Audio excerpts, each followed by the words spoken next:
स्वभावचिन्मयानन्दं कृपापूर्णं जगत्पतिं हरिषड्वर्गजेतारं नित्यानन्दगुरुं भजे।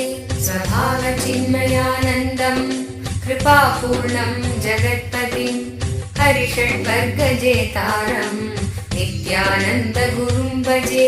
स्वभावचिन्मयानन्दं कृपापूर्णं जगत्पतिं हरिषड्वर्गजेतारं नित्यानन्दगुरुं भजे।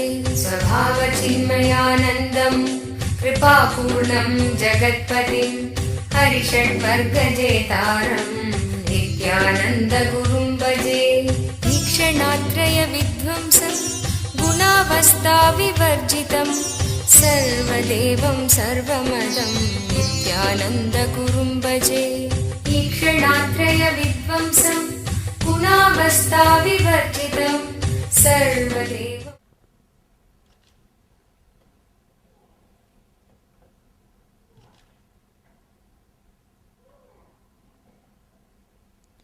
सदाशिवसमारम्भां शङ्कराचार्यमध्यमाम् अस्मदाचार्यपर्यन्तं वन्दे गुरुपरम्पराम्।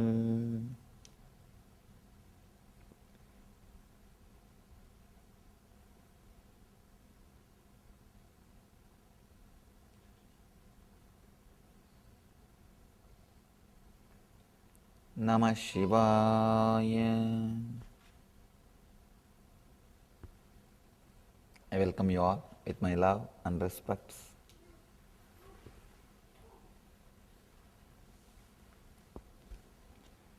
Today we will enter into the next sutra, next meditation technique.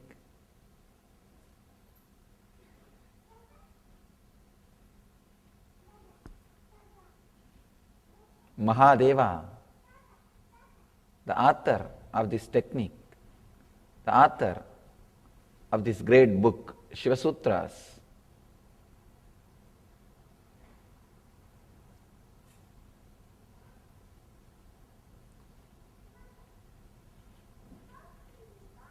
his inner space is so vast, so intelligent, so powerful.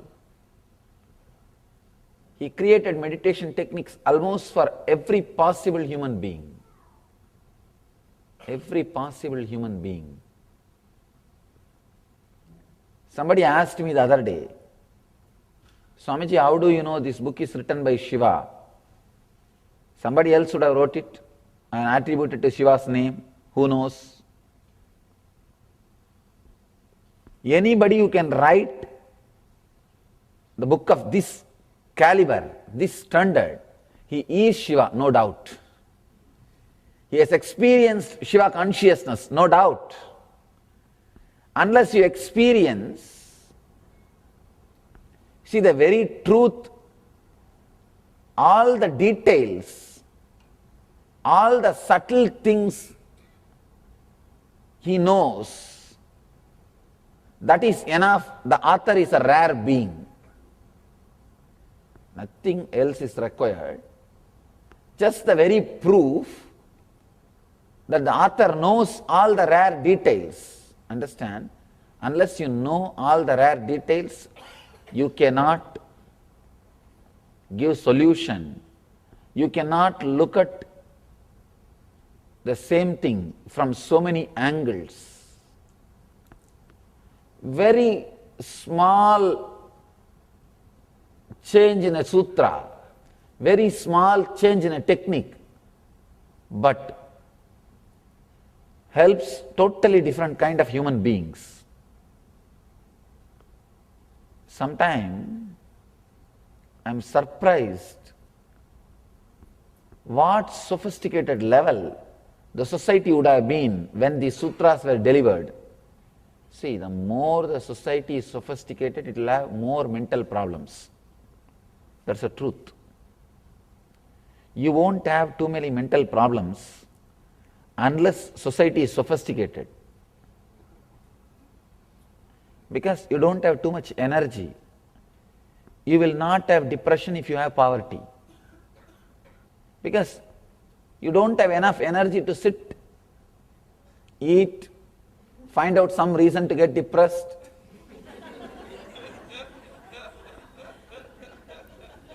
With poverty, your whole energy and time is demanded.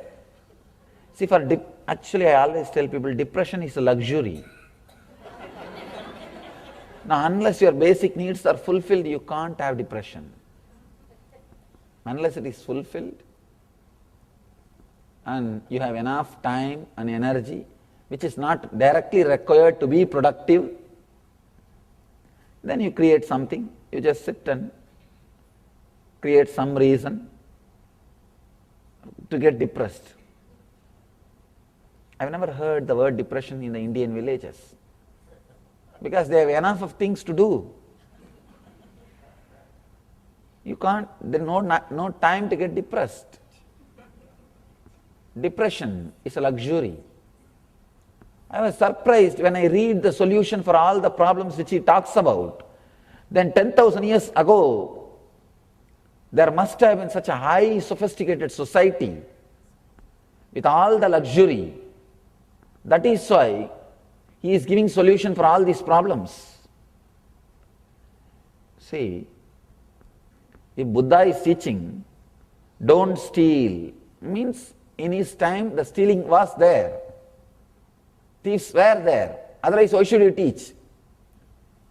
Nobody gives solution for the problem which does not exist. Nobody will give the solution for the problems which does not exist. Here, Shiva is talking amazing things. Means that society which existed 10,000 years ago is highly sophisticated,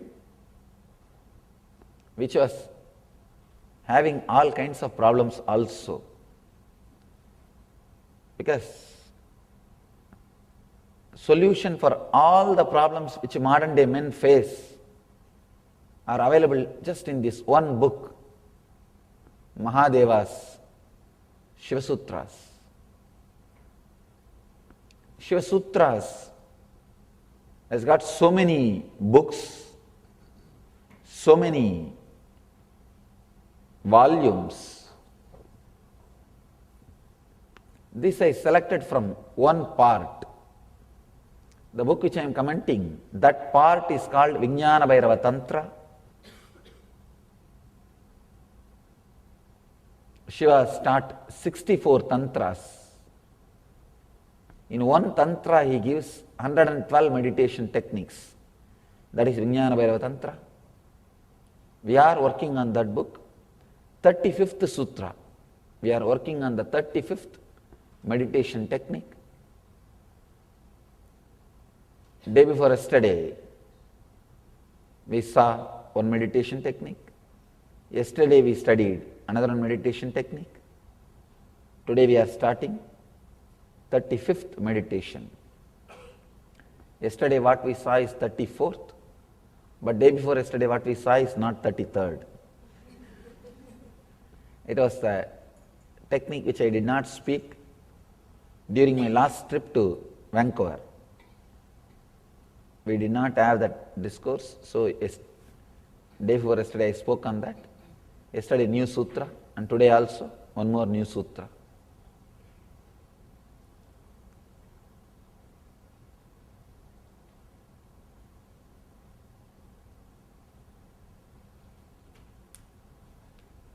Giving clear solution means somebody who knows completely about their mind only can give solution so thoroughly, so clearly. Here, Mahadeva is giving solution for all the problems. If somebody can give solution to the problems so clearly, if somebody knows about the mind so thoroughly, I am sure he is Shiva, means he has achieved Shiva consciousness. In India, the Shiva, Vyasa, Buddha, all these words are not towards one person. Of course, those beings also existed, but in course of time, anybody who achieves that conscious state, they are given that title. Buddha does not mean only one Buddha, the Gautama the Buddha. Gautama the Buddha existed, but after his existence, anybody who achieves that state of consciousness, they are given that title. Still now, all Shankara's disciples are called Shankaracharyas. Anybody who achieves that state is called as a Shankaracharya. The original Shankaracharya is called Adi Shankaracharya, means first Shankaracharya. Anybody who achieves that state is called Adi Shankara, the Shankaracharya. Sometimes you will get confused whether the book is written by Shankaracharya or Adi Shankaracharya. So here people ask me, how do you know this book is written by Shiva? Understand, a person who can penetrate into human consciousness so deeply is Shiva. He has achieved the state of Shiva, no doubt. So forget about doubting the book, let us doubt your mind and start working on it. Shivoham, Shivoham, Shiva Swarupam.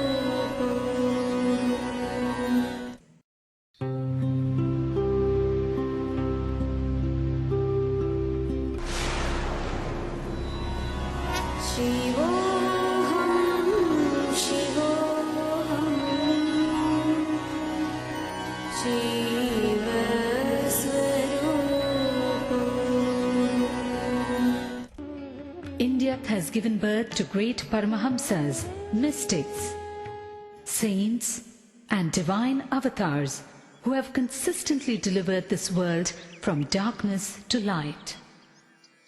One such enlightened master, exuding divine grace, overwhelming compassion, and unfathomable spiritual knowledge, all at a very young age, is Paramahamsa Nithyananda. कोटि सूर्य स्वरूपिणम् आनन्दगन्ध ईश्वरम् भक्त हृदय निवासिनम् नित्यानन्दम् नमोऽस्तुते कोटि सूर्य स्वरूपिणम् आनन्दगन्ध ईश्वरम् भक्त हृदय निवासिनम् नित्यानन्दम् नमोऽस्तुते. Nithyananda was born as Rajashekharan, the second son of his parents Arunachalam and Lokanayaki, in the temple town of Tiruvannamalai, South India. 10 days after he was born, the family astrologer predicted that Rajashekharan would grow up to become a Raja Sannyasi and guide the world, something his parents were not happy to hear. At the age of 10, Rajashekharan was initiated by Raghupati Yogi. In his moment of initiation, Rajashekharan was blessed with a vision of Parashakti. He went home and carved the vision he had in soapstone.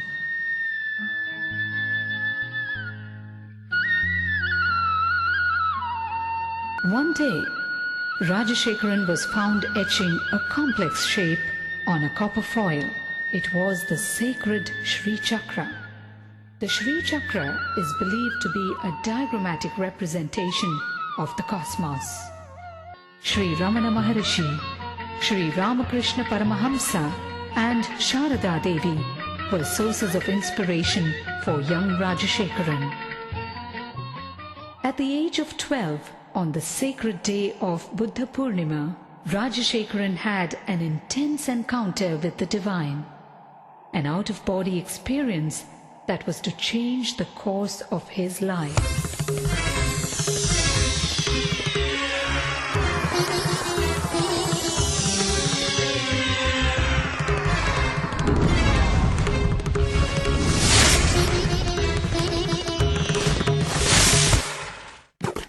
By his 17th year, Rajashekaran's spiritual quest became too fierce to be ignored. He left home on a journey of arduous self-discovery with no assurance whatsoever, but only a glimpse of the divine he received at the age of 12. He wandered far and wide, studying and practicing meditation, from Tapovan in the Himalayas to Kanyakumari in the south, from Dwarka in the west to Gangasagar in the east. He wandered for 7 years in India and in Nepal. With just 2 pieces of clothing and a kamandalu, a holy water jug, and with no idea of where his next meal would be. One day in Gaurikund, he beheld a breathtaking vision. A young man with a glowing countenance and flowing locks was walking towards him with long strides and divine grace. Wonderstruck and gazing at him, Rajashekaran realized that this was none other than Mahavtar Babaji, the enlightened master dwelling in the Himalayas for thousands of years in perpetual youth. It was this great saint who looked at him and uttered the name Paramahamsa Sri Nithyananda, an enlightened being in a physical body, young at heart but wise in mind.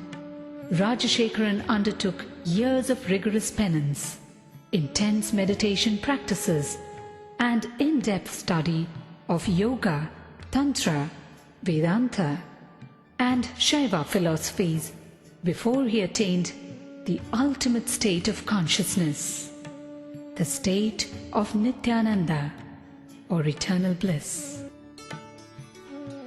Word of the charismatic saint rode the winds in every direction. People visited Nithyananda from far and near. Effortlessly, he won their hearts. The time had come, and Nithyananda was ready to execute the real purpose of his divine birth.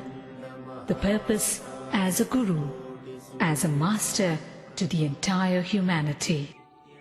Life Bliss Foundation is his worldwide movement to spread his message of meditation and inner bliss.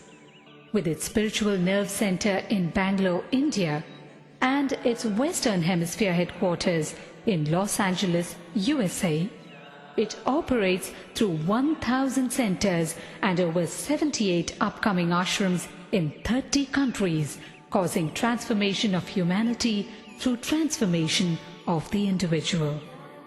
How does one describe this great master? The charm of a child, the healing hands of a doctor, the compassion of a mother, the wisdom of a guru. To those who struggle under the many burdens of life, his presence itself is the answer they seek. In his arms, thousands find refuge, the ailing, the needy, and the seekers of God. The Master is an invitation to a journey inwards. In his own words, "Just allow me to light your being, then you will know that you are pure consciousness and your being pure bliss." Nityam Sharanam Gacchami, Dhyanam Sharanam Gacchami, Anandam Sharanam Gacchami, Nithyanandam Sharanam Gacchami. Nityam charanam gacchami, dhyanam charanam gacchami, anandam charanam gacchami, nithyanandam charanam gacchami. Nityam charanam gacchami, dhyanam charanam gacchami, anandam sharanam gacchami, nithyanandam sharanam gacchami.